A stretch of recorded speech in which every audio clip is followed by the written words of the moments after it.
ijtimoiy amaliy fanlar fakulteti, milliy g'oya va ma'naviyat asoslari yo'nalishi professor o'qituvchilari va talabalari bilan birgalikda sizning huquqiy bilimingizni oshiramiz loyihasini amalga oshirmoqchimiz. Ushbu loyihada O'zbekiston Respublikasining Bosh qomusi konstitutsiyasi haqida, jamiyatimizdagi so'nggi normativ hujjatlar, yoshlarga oid normativ hujjatlar va ta'limga oid qonun qoidalar haqida sizlarga ma'lumotlar berib boramiz. Huquqiy bilimlaringizni oshiramiz loyihasining dastlabki sonida biz sizga yangi tahrirdagi O'zbekiston Respublikasi Konstitutsiyasining mazmun mohiyatini, undagi asosiy o'zgarishlar va yangiliklarni, Konstitutsiyamizda yoshlar uchun yaratilgan imkoniyat va sharoitlarni tahlil qilib beramiz.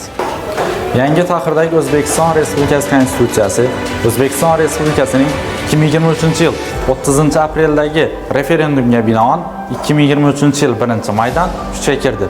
Yangi tahrirdagi O'zbekiston Respublikasi Konstitutsiyasini bevosita xalq konstitutsiyasi deb atasak mubolag'a bo'lmaydi. Chunki konstitutsiyamizdagi asosiy normalar va qoidalar xalq takliflariga binoan yozildi va yaratildi.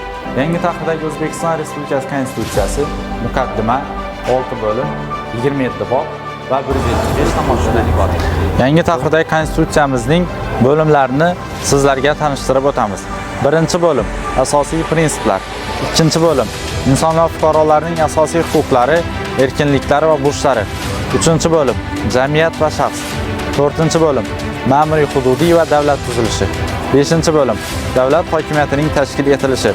Oltinchi bo'lim konstitutsiyaga o'zgartirish kiritish tartibi.